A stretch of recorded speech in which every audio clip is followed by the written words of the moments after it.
maintenant des nouveaux modes de conduite en Champagne. Donc, Monsieur Langely est chef de projet au CIVC sur les différents modes de conduite au sein même de la Champagne. Donc, il va nous expliquer les impacts quantitatifs et qualitatifs sur la vigne.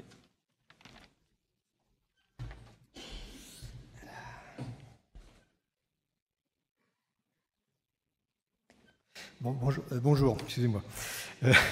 J'étais en train de tester la zapette.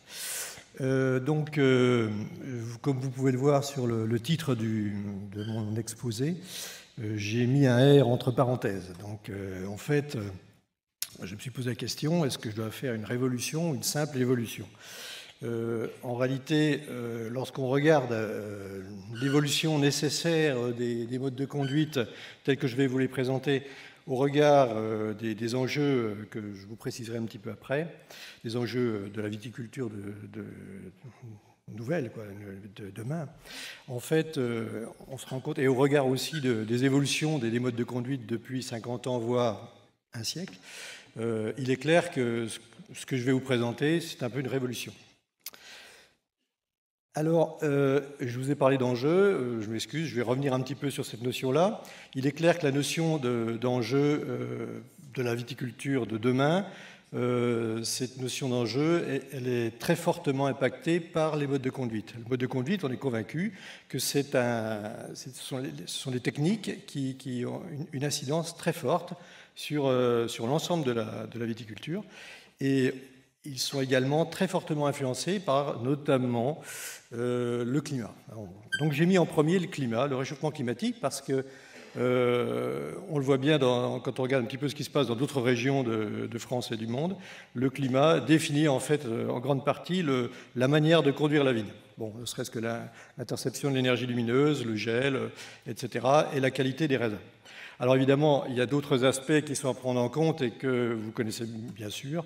Donc la préservation de l'environnement, il faut pouvoir limiter les intrants à la fois des herbicides, ça va être surtout le point important, hein, donc l'entretien du sol, mais également, vous verrez qu'on peut jouer aussi sur les intrants phytosanitaires. Je me suis permis d'ajouter quelques autres points qui sont incontournables de la prise en compte des modes de conduite. Ce sont les coûts. Ce sont des éléments qui vont être pris en compte également dans les années futures. La réduction de l'impact santé et également la réponse socio-économique, une main-d'œuvre de plus en plus réduite. Voilà. Donc une simplification de la conduite qui me paraît importante et qu'il faut intégrer dans la conduite de la vigne. Alors là-dessus, il y a des enjeux, mais il faut conserver quand même un certain nombre de points qui sont les éléments clés de notre viticulture. Eh bien, c'est le maintien d'une production, il faut bien vivre. Et puis, il y a aussi le maintien de la pérennité de la vigne. Il faut s'assurer qu'on puisse cultiver la vigne pendant un certain nombre d'années et ne pas arracher tous les 5 ans. Et puis, le maintien de la qualité, évidemment, j'aurais pu le mettre en premier d'ailleurs. Et puis, un dernier point, c'est le maintien d'une certaine image du vignoble, une image, c'est-à-dire une image visuelle. Hein, il n'est pas question non plus de perturber les choses de manière trop importante. Voilà. Alors, on va commencer par le plus light, et puis on terminera par le lourd, hein, les choses les plus dérangeantes. Alors, les pieds montés, c'est une technique pour laquelle il y a une attente très forte au niveau vignoble, notamment parce que ça permet tout simplement de mettre la vigne en position un peu moins, disons, fragile par rapport aux outils de travail du sol, par rapport au désherbage chimique sous le rang. C'est évidemment la zone sous le rang qui est en cause. Alors, vous voyez ici un schéma relativement simple. Vous voyez à gauche une vigne traditionnelle, donc un cordon à 0,60 m, 70 cm de feuillage. Vous avez également en vert pâle, qu'on distingue à peine, je m'en excuse, la zone de feuillage. Donc vous voyez que sur une vigne traditionnelle, on a des petits ponts hein, qui font et donc des trous entre les pieds, et ça fait un peu des petits ponts. Et donc sur cette vigne-là, vous avez un système de taille qui est au ras du sol, notre système de taille à renouvellement classique que vous connaissez bien, qui est bien maîtrisé chez nous bien sûr. Et ce système de taille donc est très très gênant par rapport à donc comme je vous disais au travail du sol mécanique et également à partir des herbages chimiques foliaires. Ces vignes-là, la tête de souche est un élément fondamental de notre conduite de la vigne, de la taille, et c'est ce qui permet, notamment dans le cas de forte gelée, et de maintenir, avec le système de renouvellement que vous connaissez bien, qui est vraiment unique, permet de maintenir une population de bourgeons du vieux bois très importante et permet notamment en cas de gelée d'hiver de récupérer une vigne pratiquement dans les 2 ans qui suivent. Bon, je ne parle pas de rendement, mais je parle de végétatif. Et on a également, du fait de cette végétation qui descend très bas, la nécessité de traiter très bas. Il faut que les buses, il faut que le jet de traitement arrive pratiquement jusqu'au niveau du sol. Il faut aussi souvent intégrer des systèmes de relevage de pied, qu'on voit assez couramment maintenant, depuis un certain nombre d'années. Et voilà. Donc, et vous avez aussi donc une hauteur de feuillage qui est la plupart du temps de 0,70 m à peu près, donc ça fait 1,30 m, 1,35 m de hauteur de feuillage, qui sont des éléments un peu clés de notre système de conduite. La proposition qui est faite, ce qu'on peut envisager maintenant, c'est un système de conduite monté. Donc votre tête de souche, je vais parler encore de tête de souche pour l'instant, va être montée de 20 à 30 cm. Alors, avant, on parlait plutôt de 15-20 cm. Je pense qu'il faut être réaliste et les exemples nombreux que j'ai pu voir dans le vignoble montrent qu'il faut travailler un petit peu au-delà de 20 cm. Donc 20-30, ça paraît une fourchette assez réaliste. Alors vous voyez que lorsqu'on fait un pied monté, on a beaucoup moins de hauteur, donc on a 30 à 40 cm pour intégrer un système de taille. Alors quand c'est un cordon, ça se fait assez facilement. Quand c'est un guyot, vous verrez qu'il y a des contraintes, mais ça se fait aussi assez facilement. Quand vous faites une vallée de Marne, ça va être un peu plus compliqué. Quand vous faites un Chablis, ça va être encore plus compliqué parce qu'il va falloir mettre effectivement vos 3-4 charpentes, enfin 3 charpentes maintenant plus souvent, 3 charpentes dans un espace qui est divisé quasiment par 2. Voilà. Le problème du Chablis, c'est un système qui se travaille dans l'espace, ce n'est pas un système linéaire, c'est un système spatial. Donc voilà. Donc ça complique un peu les choses. Alors au niveau traitement, vous voyez qu'on diminue un petit peu la hauteur de feuillage puisque les feuilles vont se trouver un petit peu plus haut, 20 à 30 cm. Je pense que ça n'aura aucune incidence sur la qualité du raisin, ça j'en suis convaincu, les feuilles du bas étant relativement peu éclairées. Et puis dernier point, au niveau relevage, il est clair qu'à partir du moment où vous montez la tête de souche, eh bien, vous n'aurez pratiquement pas plus besoin d'avoir vos fils releveurs. Si on se débrouille bien, on peut s'en passer. Et ça, c'est vraiment une source de complications au niveau des opérations au niveau du sol qui est intéressante. Voilà le schéma type. Donc, on n'a pas d'incidence sur la qualité, sur le rendement, a priori non plus, ça ne va pas changer grand-chose. Les grappes seront toujours au même niveau, on est toujours à la même hauteur par rapport au sol, ça c'est très important, ce sont des éléments clés dans le cadre du cahier des charges. On a une facilitation des travaux. Vous pourrez remarquer aussi que si vous avez une tête de souche à 20-30 cm, c'est beaucoup moins pénible pour celui qui va tailler la vigne. Et puis on peut effectivement entretenir plus facilement la bande sous le rang, du fait que les outils sont plus faciles à régler aussi et à passer sous le rang. Alors vous pouvez remarquer aussi une chose, c'est quand vous avez une tête de souche, notamment un vieux Chablis avec une tête de souche qui fait 20 à 30 cm de large, qui est très irrégulière, il est assez difficile parfois de régler un adversaire. Si vous avez comme à droite, par exemple, un tronc qui est assez, qui prend de l'ampleur, mais qui reste assez cylindrique, assez droit, on peut s'imaginer que les réglages sont plus simples et ça facilite d'autant donc la conduite de la vigne. Voilà, donc des points positifs. Alors, par rapport à ces appréciations qui sont réelles et qui sont observées, bien sûr, maintenant, comment on va arriver à ce type de conduite ? Comment arriver à du pied monté? Alors, moi, je vais essayer d'arriver à zapper correctement. Donc, 2 techniques, tout simplement. À gauche, le pied monté vinifera. Bon, je l'appelle vinifera, pourquoi? Parce que toute la partie qui est au-dessus de l'ancienne tête de souche, qui peut être plus ou moins développée, ça dépend de l'âge à laquelle on pratique l'opération, eh bien, cette partie-là, c'est du vinifera. Voilà. Complètement, c'est du cépage à 100%. Donc la racine, le porte-greffe, lui, est toujours dans le sol, on n'entend pas parler. Par contre, dans la deuxième technique à droite, vous avez un plan long, c'est-à-dire c'est un plan qui est plus long que le plan traditionnel, de 28 cm à peu près. Là, on est à 40, 45, parfois plus. Et donc là, on plante directement. Donc ça se destine finalement à des gens qui vont planter une nouvelle vigne. et qui se disent, bon, bah, je voulais remonter ma tête de souche. Donc là, on est sur du 45 cm en gros, et là, ce que vous voyez ici sur la photo, donc à droite, c'est en dessous du démarrage de la tête de souche, vous avez le porte-greffe, c'est du porte-greffe. Et vous avez la tête de souche au-dessus, et après, vous avez donc la partie vinifera, le cépage. Donc on est dans une stratégie un peu différente dans l'un et l'autre cas. Alors voyons d'abord la première stratégie, donc le vinifera de base. Alors, ça paraît simple comme ça, il suffit de monter, point. Bon, on va pas se casser la tête. En réalité, c'est beaucoup plus compliqué que ça. Vous voyez ici, donc à gauche, une tête de souche classique, bon, qui est un peu... qui est bodybuildé un petit peu, la parcelle a un certain âge déjà. Donc en fait, notre système de tête de souche, c'est un système très particulier, c'est une espèce de boîte noire où on a des circuits de sève. Et dans cette technique de tête de souche, en fait, le jeu consiste à maintenir ces courants de sève qui ont déjà été formés au départ. En fait, c'est ça. On maintient les circuits de sève. On les maintient comment? En laissant démarrer des gourmands, qui sont en fait des anciens yeux du vieux bois. Et ces gourmands, les laissant, ils entretiennent un circuit de sève qui se maintient en l'état. Bon, vous avez déjà remarqué que si on débourgeonne totalement et toujours le même endroit d'une tête de souche, elle ne démarre plus parce que les yeux du vieux bois finissent par se faire manger par le bois, en fait. Et donc les courants de sève s'éteignent. Donc ici, vous avez un système de tête de souche qui est extrêmement assez complexe, mais qu'on sait bien maîtriser. Alors, entre ça et puis la nouvelle version que vous voyez à droite, on va se retrouver effectivement avec l'ancienne tête de souche qu'on aura conservée. Et puis, il va falloir faire une tête de souche montée, donc 20 cm au-dessus, 30 cm au-dessus, etc. Alors, il faut bien s'imaginer que cette nouvelle tête de souche va être donc située au-dessus d'un tronc. Ce tronc, ça sera une zone qui va rester, qui va être pérenne, qu'on n'enlèvera pas. Là, il n'est pas question de revenir sur la tête de souche primordiale. Donc, il faut que ce tronc soit parfait en termes de la conduction de sève.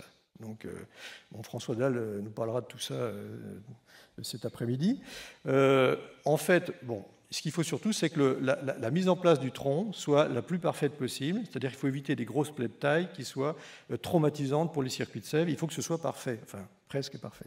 Alors, autre point aussi que je n'ai pas précisé, mais à partir du moment où vous faites votre montée, donc votre tronc, il faut éviter de le prendre sur un rachet, comme on le fait, puis après une baguette, comme on le fait couramment chez nous. Ce n'est pas du tout la même stratégie. Il faut travailler sur du gourmand, des circuits de sève qui soient les plus fluides possibles. Voilà. Donc, deux éléments clés importants. La première problématique, c'est le circuit de sève. Il faut être nickel. Nickel jusqu'à la tête de souche haute, la nouvelle tête de souche. Après, on sait faire, on continue à faire la tête de souche comme on sait faire, donc ça ne change rien sur le principe. Bon, deuxième problème, il n'est pas moindre, c'est que quand vous faites la mise en place de tête de souche, on a l'expérience de quelques essais maintenant, pas mal d'essais, on s'aperçoit d'une chose, c'est qu'il faut toujours, sur une vigne en place, toujours maintenir deux types de tailles, une taille à fruits, la taille pour vivre, pour faire du raisin, et puis une taille de formation. Et le problème, c'est que ces deux tailles-là, elles peuvent très bien cohabiter. Physiologiquement, il n'y a pas de souci. Le seul problème, c'est qu'elles ne cohabitent pas forcément en termes de réglementation de cahier des charges. Donc, ça paraît un petit peu, comment dirais-je, un peu iconoclaste. Et donc, là-dessus, il faut se couvrir et bien savoir qu'il y a quand même que la taille n'est pas du tout... Alors, il faut bien savoir aussi que la mise en place se traduit effectivement par des situations telles que vous la voyez sur la photo, donc une situation qui n'est pas orthodoxe, qui n'est pas dans le cahier des charges classique. Par contre, une fois que la taille est formée, on est dans le cahier des charges, on est clair. C'est simplement une tête de souche un peu plus haute, puisqu'il n'y a pas de contrainte sur le plan du cahier des charges par rapport à la hauteur de la tête de souche. Alors, je vous montre ici une proposition qu'on a testée, qu'on teste actuellement sur des essais. On commence depuis quelques années déjà à tester ce genre de choses. Donc ici, vous avez donc une première année. Vous prenez sur une vigne en place ou pas. D'ailleurs, ça peut être une jeune vigne, une troisième, quatrième feuille. Bon, c'est rare de commencer avant. Et on prend une baguette, on lance une sorte de lancement au fil. On ébourgeonne la base. On débourgeonne la base qui correspond à la zone en dessous de la future zone de tête de souche. Et on ébourgeonne, pourquoi? Alors on peut les bourgeonner à la taille, le mieux. On peut éventuellement bourgeonner après la taille disons, au débourrement de l'année suivante, ou de la même année d'ailleurs. Après, on laisse le reste. On laisse les autres bourgeons. Alors, on laisse les bourgeons en fonction de la vigueur, etc. Bon, bref. L'année d'après, si on a une belle pousse, on peut éliminer à ce moment-là le vieux bois, la vieille charpente, hein, l'ancien système, et on va commencer à faire donc une sorte de cordon, hein, au fil avec 2 couronnes. C'est couronnes. L'année d'après, les couronnes vont démarrer, moi je dis bien des couronnes, hein, pas des yeux, hein, des couronnes, donc pour faire démarrer un peu comme une tête de souche classique sur un plan traditionnel. Et puis sur les 2 couronnes, il y a bien une qui va fonctionner correctement. On taillera l'année d'après couronne et rachet. J'insiste sur le fait qu'il faut toujours tailler des couronnes pour mettre en place la tête de souche. Et puis en 4e année, eh bien, on pourra définitivement avoir notre tête de souche avec le rachet qui aura donné un lancement et des couronnes autour et un nouveau rachet. Voilà. Donc l'idée, c'est de repartir sur un schéma un petit peu que vous connaissez, c'est-à-dire remise en place de couronnes pour créer une tête de souche. Voilà. Donc ça, c'est un schéma un peu idéal. Donc ça, c'est une observation, c'est une photo qui correspond à ce schéma et qui est faite à Igny-Comblizy, donc taille 2014. Donc, qui a commencé en 2014, ça c'est le résultat de la taille 2015. Donc vous avez ici les couronnes, etc., le point de greffage. Donc voilà, c'est une vigne qui a subi des difficultés hydriques en 2014, donc bon, la photo a été prise en 2015. Mais bon, elle survit, etc. Et ça a bien poussé cette année. Bon, on suivra ça. Deuxième cas, évidemment, on n'a pas un beau bois qui est issu de l'extrémité de la baguette. On laisse les couronnes et on va continuer le même schéma que tout à l'heure. Et ça donne ce qu'on a pu faire donc, sur un essai à Plumecoq dans les années 2007-2013. Vous voyez que ce n'est pas tout à fait complètement récent. Donc ici, un magnifique gourmand, bien placé, bien droit. Ensuite, une baguette au fil, qu'on laisse en l'état. On débourgeonne un peu le bas. Après, vous avez cette baguette se transforme, on laisse des couronnes qui sont positionnées à peu près à la hauteur, là elles sont assez hautes. Bon, c'est vrai que la difficulté dans ces systèmes-là, c'est qu'on ne maîtrise pas toujours la hauteur. On a une marge d'erreur qui est importante parfois. Et puis voilà, le rachet. Donc on est toujours avec une production à fruits. Hein. D'un côté, la charpente, le cordon qui produit des raisins, et de l'autre côté, la production de la future souche, donc la taille de formation. Et puis, donc l'année d'après, là c'est terminé. Donc on termine, on met en place la baguette qui se positionne très bien. On a de nombreuses repousses au niveau de la tête de souche, enfin la nouvelle tête de souche, et on peut attaquer de nouveau donc, un système de taille traditionnel. Voilà. Et donc vous voyez aussi que lorsqu'on travaille sur des pieds montés en vinifera, on a toujours le socle de l'ancienne souche qui est souvent très important, qui est solide. Vous avez au bout de 2-3 ans aussi un tronc qui se solidifie et qui solidifie assez bien, ce qui fait qu'on n'a pas trop de problèmes de solidité du tronc. Alors ici, vous avez un exemple, un autre exemple, c'est une vigne à lagerie pour laquelle le vigneron, qui était assez novateur, a voulu faire des pieds montés, mais très très haut. Ils étaient quasiment à la hauteur du fil, ils étaient à 40 cm, voire plus. Alors son idée, c'était de redescendre, de refaire une tête de souche, mais à une hauteur de 20 à 30 cm. Donc c'est ce qu'on a fait. Donc ici, vous avez 2 cas de figure. On a utilisé soit la technique du crochet, comme je vous l'ai montré dans le cas des 7 Plumecoq, soit éventuellement dans le cas de la mise en place d'un non-ébourgeonnage de la charpente montante. On laisse un gourmand démarrer et on refait une tête de souche à partir de là. Donc les 2 systèmes, on a fait des comptages, les 2 systèmes sont équivalents. Bon, c'était une jeune vigne, sur Meunier, une jeune vigne assez vigoureuse. Donc ça fonctionne assez bien. C'est vrai qu'on a plutôt intérêt, dans ces cas-là, à travailler sur des vignes assez jeunes plutôt que sur des vignes âgées pour lesquelles on a de la vigueur, on a des bois au pied, etc. 10 minutes ? Ouais. Bon, je vais aller plus vite. Bon. Donc la mise en place réglementaire, ça pose problème. Donc on se retrouve avec des situations qui ne sont pas conformes, donc ça, il faut les intégrer dans le cadre notamment des suivis EDAC, etc. Conclusion piémontais vinifera, avantage, faire ce vie en place, maintien du tronc, etc. Donc je ne vais pas insister, ce sont des éléments que je viens de dire. Alors, il y a les piémontais, c'est autre chose, donc 2 parties, enfin les plans longs, pardon. Donc les plans longs, il y a différentes sortes, il y a toutes les catégories, ça peut aller jusqu'à 80 cm. Les Alsaciens sont assez spécialisés, enfin les pépiniéristes alsaciens sont quelques-uns sont spécialisés dans ce genre de plan. Alors l'intérêt, c'est que, l'intérêt, c'est qu'effectivement, on plante le plan à l'origine, on a une tête de souche qui va se mettre en place exactement de la même manière qu'une vigne traditionnelle, à part qu'on est simplement donc un peu plus haut. Alors là, par contre, la difficulté, c'est que comme on est sur une tige qui a 1 an, qui est très jeune, on va se retrouver avec des difficultés de tenue du tronc, etc. Donc ici, vous voyez les 2 systèmes. À gauche, vous avez un système plan long en Chablis. C'est extrêmement difficile à gérer. Vous voyez que le plan a été couché, parce qu'autrement, on aurait cassé les charpentes. Donc c'est assez difficile à gérer. Donc il faut un tutorage très, très soigneux, donc des tuteurs très marqués, à la fois pour maintenir, lorsqu'on plie les baguettes, de manière à maintenir le tronc en bon état, mais également aussi pour protéger lorsqu'on a un travail du sol, ce qui fait que dans certains cas, on est même obligé de préconiser deux tuteurs pour protéger des charrues. Voilà. Donc le plan long, l'avantage c'est que la taille de formation est beaucoup plus standard, il n'y a pas de souci particulier, c'est classique, c'est conforme à l'AOC, on n'a pas de situation un peu bizarre. Par contre le plan est plus cher, il y a le problème du maintien du tronc qu'il faut gérer de manière sérieuse, et puis c'est un peu plus sensible, ça sera plus sensible au jet d'hiver puisqu'on n'a pas la possibilité éventuellement de redémarrer sur l'ancienne tête de souche. Et puis le fait d'être plus haut sensibilise un peu. Voilà. Alors, donc, le piémontais, globalement, apporte des solutions. Sur le plan environnemental, je ne vais pas vous faire un dessin là-dessus. Simplification de la conduite, on va plutôt se limiter à des tailles un peu plus simples. On voit bien, nous, en pratique, ce sera des guyos, ce sera des cordons. Des coups, notamment, on n'a plus de releveur, on n'est pas obligé la taille est plus rapide aussi. Et puis, santé, pénibilité, comme je vous le disais, etc. Réduction des intrants. Il est possible qu'on puisse réduire un peu la hauteur de traitement sur ces vignes. Alors, deuxième point, l'évolution de la taille. Bon, c'est un peu plus prospectif. Ça n'est pas établi, c'est simplement des essais. En fait, du fait d'avoir une tête de souche un peu plus haute, on va être obligé finalement de gérer un système qui est plus difficile à gérer, notamment sur des systèmes, notamment sur des guyos, même sur des cordons. On a moins de place, donc il faut trouver de la place. Alors, en fait, notamment sur un guyot, il y a un autre aspect, c'est que comme vous êtes plus haut et comme vous travaillez normalement à 10 yeux, bon, pas plus ou moins, un maximum, il y a des chances pour que votre baguette couchée sur le fil s'allonge, donc éventuellement modifier la distance sur le rang. Ça, c'est un point qui peut être pris en compte.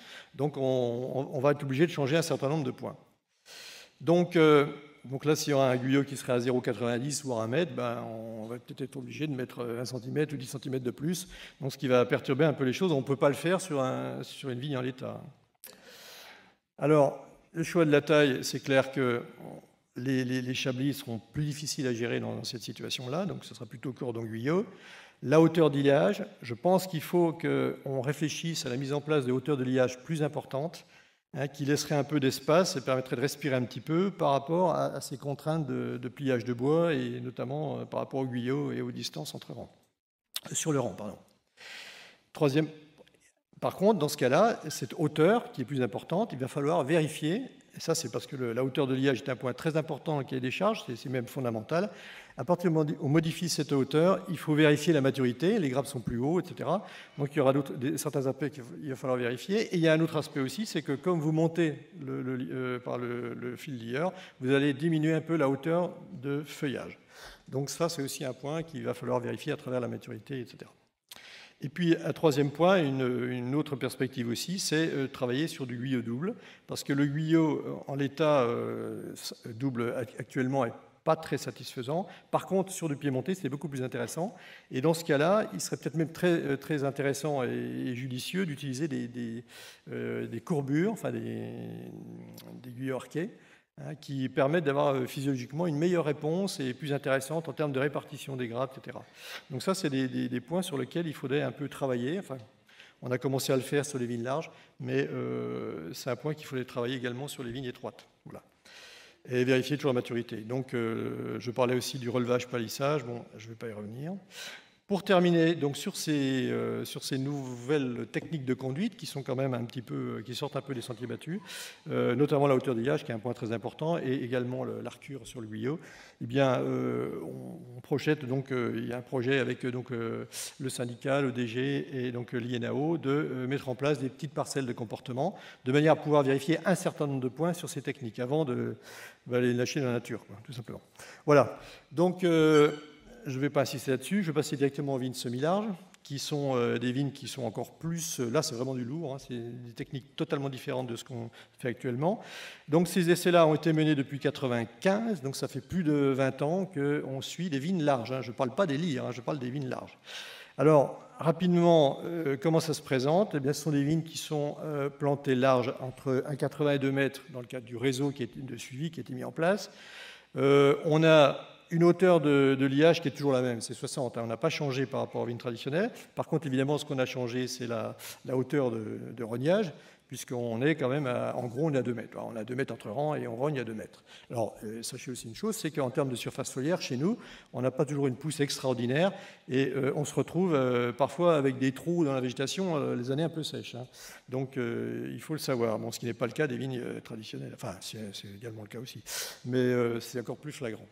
Ici, vous avez le descriptif du réseau de suivi donc depuis 1995 et surtout 2005-2006.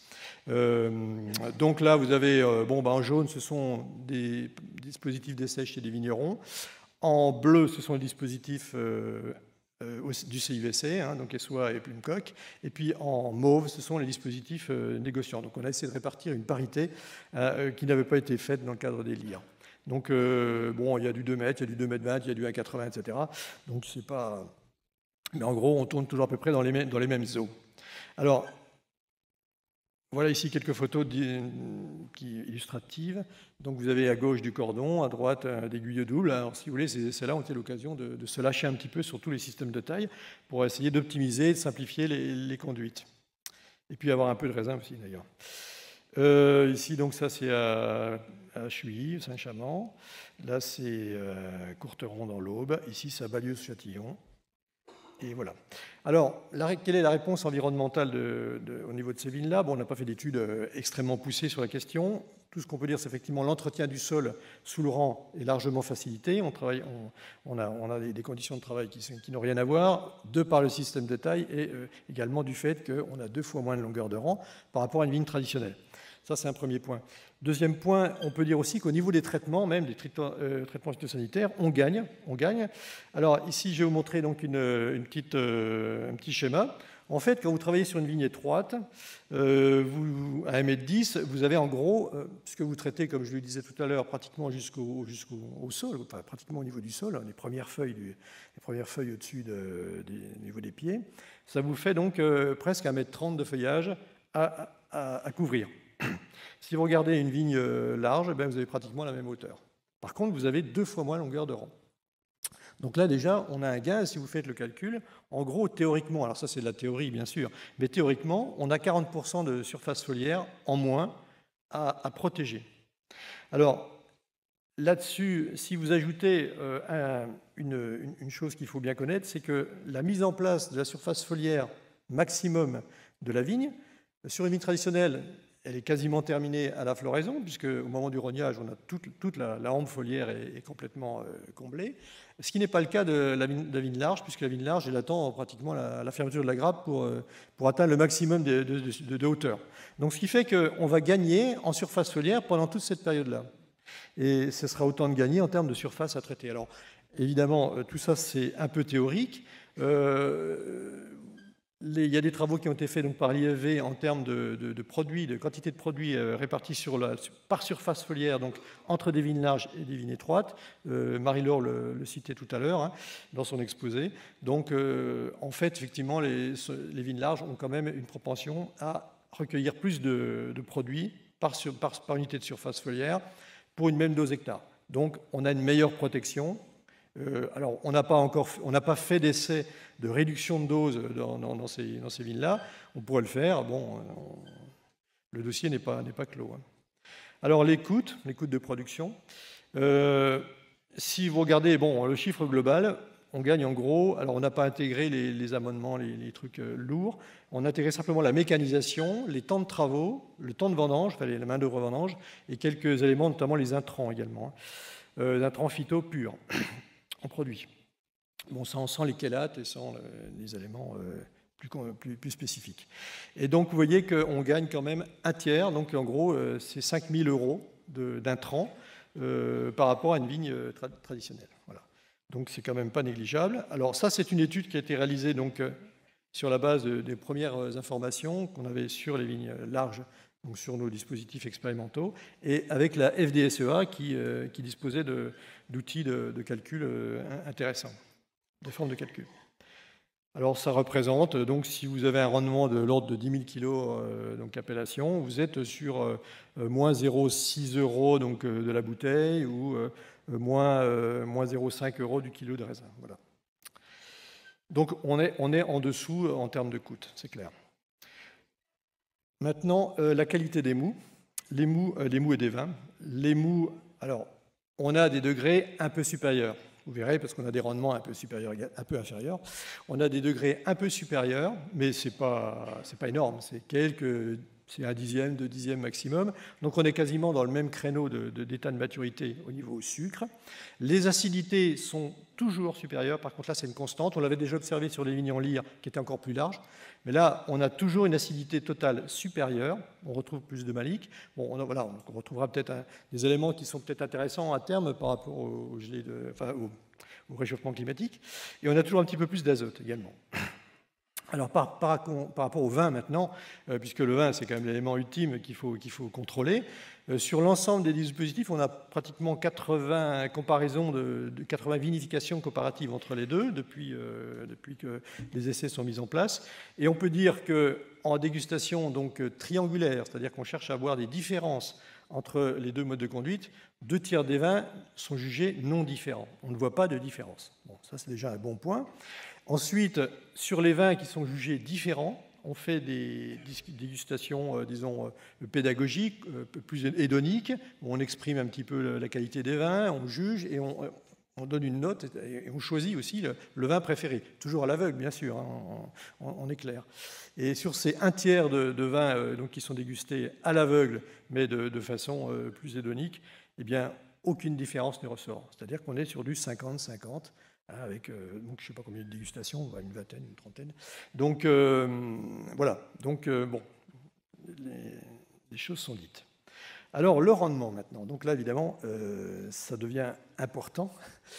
Le point sur le rendement, il est clair que des vignes larges, de toute façon, tout le monde le sait, et c'est un fondamental, une vigne plus large produira toujours un peu moins parce que le système racinaire n'arrivera jamais à coloniser aussi bien l'ensemble du sol qu'une vigne traditionnelle, une vigne à haute densité. Bon, ça, c'est un premier point. On a vu aussi hier qu'il n'y a pas que le sol qui compte dans la culture de la vigne, dans la production de matière sèche, il y a aussi la surface foliaire. Il se trouve aussi que la surface foliaire, bon, sur du 2 mètres déjà, chez nous, alors on serait peut-être dans le sud de la France, peut-être qu'on y arriverait un peu mieux, mais on a du mal déjà à avoir des rameaux qui dépassent 1,35, 1,40. Les bonnes années, c'est les années chaudes, en fait, où on arrive à avoir une belle hampe foliaire. Mais les années moyennes, on arrive pas tout, on arrive des fois, on les rogne pas, des fois pratiquement. Donc la surface foliaire est un petit peu un facteur limitant. On est toujours un petit peu en retrait par rapport à une ligne traditionnelle quand on regarde la surface foliaire hectare. Donc voilà, donc il faut savoir que bon, on est quand même un petit peu pénalisé. Alors en termes de rendement, qu'est-ce que ça dit? Alors si vous regardez sur les anciens sites, donc je n'ai pas eu le temps de trop vous le préciser, donc il y a 2 sites, donc à Plumecoq et un site à Essois, qui ont été testés depuis l'année 2000, en fait, donc ça fait quand même maintenant 14 ans de suivi. Et les rendements sont affichés ici sur ce graphique à gauche. Et vous voyez que les traditionnels sont à 18 700, les vignes en large sont à 15 200, donc on a une perte de 19%. Voilà. Donc il faut le savoir, il y a une perte de rendement. Ensuite, sur les nouveaux sites qui sont mis en place, donc là sur l'ensemble des sites donc mis en place à partir de 2006-2007, donc là il y a la grosse cavalerie, et on a beaucoup là une proportion, notamment à partir des années 2006-2007, une proportion importante de vignes assez jeunes, et il faut savoir que les vignes larges mettent plus de temps pour produire, pour arriver à leur régime de croisière que les vignes traditionnelles. Ça vient au fait que le système racinaire n'arrive pas à coloniser suffisamment, enfin mieux, aussi bien le volume de sol. Donc on arrive à moins 28%, mais c'est quelque chose qui va évoluer évidemment dans le temps, on le verra. Donc on arrive à des rendements de 12 002, et là on a une perte de 28%, mais là on est encore dans des situations de vignes assez jeunes. Donc pour conclure sur le rendement, on a une entrée en production beaucoup plus lente sur les vignes larges, ça c'est clair, on ne peut pas le nier. On a une meilleure résistance aux conditions hydriques limitantes, notamment les années un peu sèches, comme de fin de parcours, comme on a connu en 2002 ou un petit peu cette année, partiellement. On peut dire que les poids de grappe sont souvent un peu meilleurs, relativement, sur les vignes larges que sur les vignes traditionnelles. La vigne se comporte mieux sur le plan bilan hydrique. Et ça, c'est une constante. Il faut savoir que dans les secteurs secs, les situations de sécheresse, plus marquées que chez nous, bien sûr. Dans le sud, en Espagne, par exemple, les densités, on utilise des densités assez faibles parce que ça permet d'avoir notamment une répartition surface foliaire par rapport au volume racinaire qui est plus faible. Sensibilité inférieure au gelée de printemps. Souvent, ces vignes-là débourrent plus tard. Elles sont moins sensibles. Il faut savoir que le risque de gelée de printemps est un risque qui augmente avec le réchauffement climatique. Alors maintenant, au niveau rendement, finalement, ce qui est important, ce n'est pas tellement le rendement agronomique, c'est le rendement de raisin qu'on vend, qu'on commercialise. Et on a fait une étude l'année dernière en se basant sur les résultats de tout le réseau depuis 2000, même avant, puisqu'on avait des résultats de rendement. Et on s'aperçoit que si vous faites le bilan entre l'exploitation vigne large, semi-large, et l'exploitation vigne traditionnelle, en intégrant les RI, même s'il n'y avait pas les RI à l'époque, on a fait le calcul quand même, les RI, les limitations de rendement, etc., eh bien, on se rend compte que le bilan de raisins vendus est le même. On a la même quantité de raisins vendus. Donc, le chiffre d'affaires sera le même. Ensuite, on est allé un petit peu plus loin, on a regardé la RI, donc comment elle se comportait, etc. Est-ce qu'on avait quand même une baisse de la RI, de la quantité de raisins en réserve? Non, aucune baisse. Donc on est exactement dans les mêmes clous.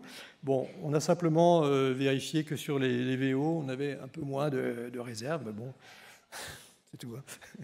Bon, voilà. Réponse pénibilité et santé. On n'a pas fait d'études spécifiques là-dessus, mais on a suffisamment de parcelles, on a suffisamment de gens qui travaillent sur les parcelles, notamment sur les dispositifs expérimentaux, donc Plumecoq et Soie, pour savoir que les vignes larges sont ressenties favorablement, hein, ne serait-ce que sur la taille et la cueillette. On se baisse moins, on a quand même moins de problèmes, et donc c'est accueilli vraiment beaucoup plus favorablement que les vignes traditionnelles. Il faut savoir aussi que l'espacement entre rangs, qui est plus important, bien sûr, ouvre un petit peu des portes vers pas une mécanisation, mais une assistance des opérations, que ce soit la cueillette. C'est vrai que si un jour on développe pas des robots, mais peut-être des outils d'assistance plus ou moins mécanisés, ce sera plus facile à faire passer dans des rangs de vignes à 2 mètres que dans des rangs de vignes à 1,10 m. Voilà. Et puis les travaux manuels sont plus faibles, enfin sont moins importants. Hein. On passe quand même, on a pratiquement moins 40% de temps de taille et de liage. Et donc c'est sûr que ça limite un petit peu la quantité d'efforts humains produits sur ces vignes-là.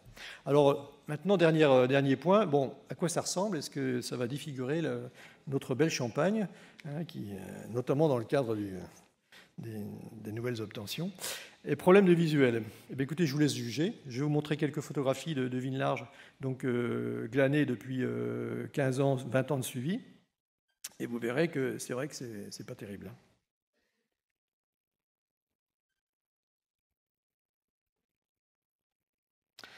Et puis là, cherchez l'erreur. D'après vous, où sont les vignes larges et les vignes étroites? Bon, voilà. Donc les vignes étroites, c'est à gauche, les vignes larges, c'est au milieu. Vous voyez que de loin, on ne voit pas beaucoup de différence. Donc, même si on imaginait que dans un futur assez proche, on puisse avoir des vignes larges qui seront forcément mélangées à des vignes étroites, et qu'on peut imaginer aussi que si jamais ces vignes larges sont autorisées, on pourrait imaginer que la plupart du temps, les gens ne vont pas arracher, mais vont plutôt arracher un rang sur 2, ne vont pas arracher la vigne entière. Donc, on risque de se retrouver avec des situations de juxtaposition de vignes étroites et larges. Et vous voyez que, bon, vu de loin, d'hélicoptère, on ne voit pas grand-chose. Hein. Là, ce n'est pas une vue d'hélicoptère, je vous rassure. Bon, conclusion. Donc, on peut dire qu'il y a quand même, on va vers une évolution très forte, une révolution, qui est nécessaire des modes de conduite, mais également des esprits. Hein. Et bon, là-dessus, ce sera peut-être plus difficile. Pour répondre aux défis futurs, là, on a vraiment des outils.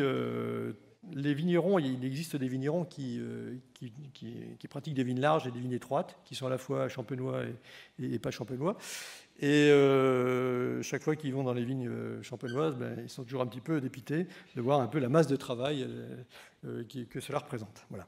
Donc, une évolution qui peut être intéressante et forte. Alors, le dossier vignes semi-larges, c'est un dossier qui est suivi depuis 20 ans, comme vous pouvez le voir. C'est un dossier qui est quasiment mûr. C'est un dossier pour lequel on ne va pas apprendre grand-chose. On peut retravailler quelques points en particulier. Bon, tout l'aspect environnemental, effectivement, peut être redéveloppé, mais bon, ça n'est pas... les 90% sont déjà acquis. Et puis le dossier à développer, c'est le dossier taille, qui est aussi important, voire plus, parce que ça touche vraiment l'ensemble des vignerons, et une préoccupation qui est une préoccupation d'aujourd'hui et de demain. Voilà, je vous remercie pour votre attention.